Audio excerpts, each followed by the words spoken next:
three are like the biggest financial giants on the planet right now. So we will take comparison of 10-day and 60-day returns. So during US and Iran escalation, there was no shortfall, but Bitcoin grew. COVID outbreak, there was shortfall, Bitcoin crashed. Not significantly, but it did. US election, this COVID was like unique. But if we talk about geographical events which are not related with, uh, weather calamities or what we call natural disasters, so US elections, it grew. Russian invasion, it fell down because a lot of decentralized money rotation was going on. US regional banking crisis, it grew like anything. So we can also judge and we can also understand of with the comparison of how gold and silver and commodities were outperformed by Bitcoin at certain period of time where all the assets they could not even correct themselves. So third pointer in this report is about historical performance of the Bitcoin, which is uh, connected somewhere with gold and S&P with you can say stock market. So over past decade, Bitcoin has outperformed most major classes in 7 out of 10 years. So last 10 years track record is Bitcoin has been outperforming everything else 7 out of 10 times, achieving over 100% annualized returns. But it has been, sometimes even the worst performing assets during down years with multiple drawdowns, because people, they, even if it is not so old, but it is still new to the world. Money is not new, Bitcoin is still new. So it has uh, breakdowns also, where in this chart you see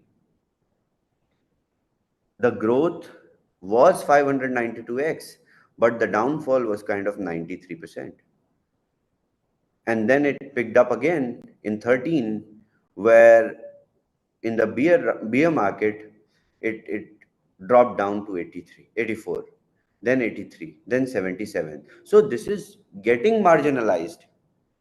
But at the same time, growth is also getting to a saturation. This is not saturation technically, because the asset was 10 cents and it grew up to up to two digits and then to three digits. So the growth, the initial push is too much.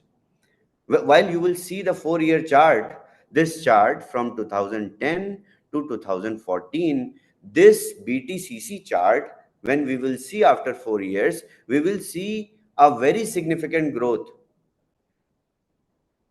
and also downfall.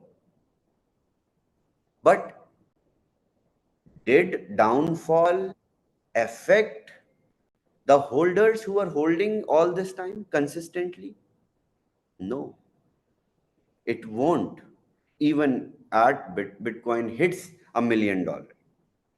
So that is, uh, you know, but this past performance, according to this report, past performance does not guarantee future results.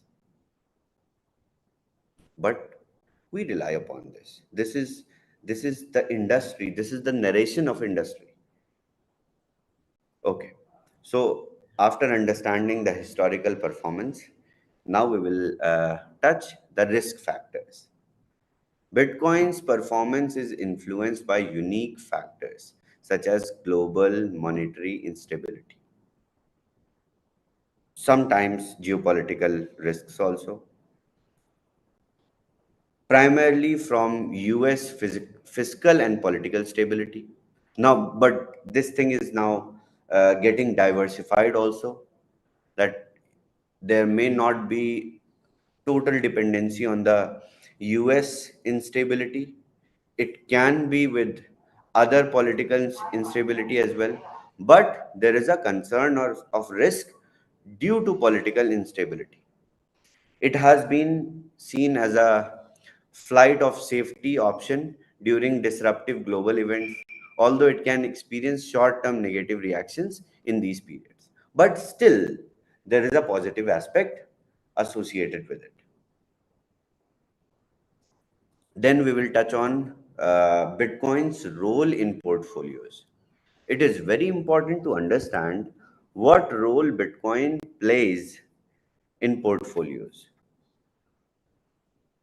This is the debt growth of the of the largest economy, and let's discuss Bitcoin's role in portfolios. You know, when we look at this uh, peak performance of US, uh, so Bitcoin has been dominantly taking over the investment portfolios, maybe at low allocations, but it it is providing a diversification effect in investment portfolios. Though it remains a very risky asset, which is held in, you know, big amounts, it can help the adjusted returns of traditional stocks and portfolio. That is why the ETFs. That's why entire centralized finance is jumping into it, because it has a huge impact to diversify their portfolios of holdings, such as hedge funds. Hedge funds are the best examples. So, after looking at this chart, if you see, just imagine yourself as, as a very big hedge fund, or just assume that if you were running a hedge fund and you have bought, let's say, at any point, let's say after 5 years, even you will buy Bitcoin at certain price and you will continue to hedge it against inflation, you will always win. That is proof of that is sense of uh, confidence, or you can say sense of belief and trust that Bitcoin has brought into this industry. Then, of course, global adoption. This report also talks about global adoption, that Bitcoin is recognized as first internet native decentralized currency with a fixed supply cap of 21 million units, offering solutions to problems like currency debasement, cross border transaction inefficiencies. Despite its widespread adoption, it is long-term trajectory as a global store of value or payment asset.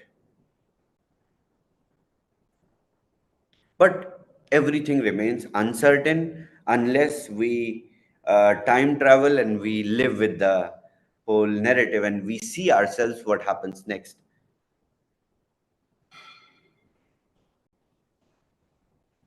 And then there are challenges, there are risks. So let's discuss about challenges and risks also. This report talks about challenges and risks also. Bitcoin still faces regulatory challenges, but it is not so prevalent. It is not so difficult.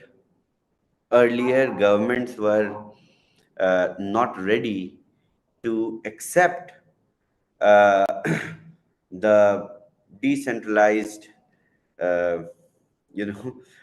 currencies and decentralized way of exchange of value, but now they are recognizing it. And then ecosystem maturity, one of the risks, ecosystem maturity issues and potential security A potential of security risks. There are security risks if your wallet is lost. I mean, it is just simple fact in crypto. Your keys, your crypto. As simple as that. So that is again a risk. These risks are distinct from those faced by traditional assets, making it unique case for diversification. So report also talks the positive aspect of the risk, that these risks are new risks, and that's what makes it exciting for the traditional investors also. That's why they're jumping in. And then the last aspect that report covered is uncorrelated asset. That Bitcoin has little exposure to macroeconomic variables as of now, resulting in low correlation with other assets. Though it sometimes moves with equities during liquidity crunches, its long-term fundamental drivers differ significantly from traditional. Of course, it has very marginal impact, since it has not penetrated deep inside of the financial ecosystem. It has not penetrated like money, fiat money, like currency, like US dollar, that is held by every individual, and that is the exchange of value. But we see the potential as crypto enthusiasts, as people who are using this technology, adopting this technology, even people who are ready to accept the crypto spending mechanisms like 9pay. So we have the ball in our court. And of course, entities like BlackRock, they will always try to create a very thin line in the mindset. And that's where the major money is made, by creating a thin line. So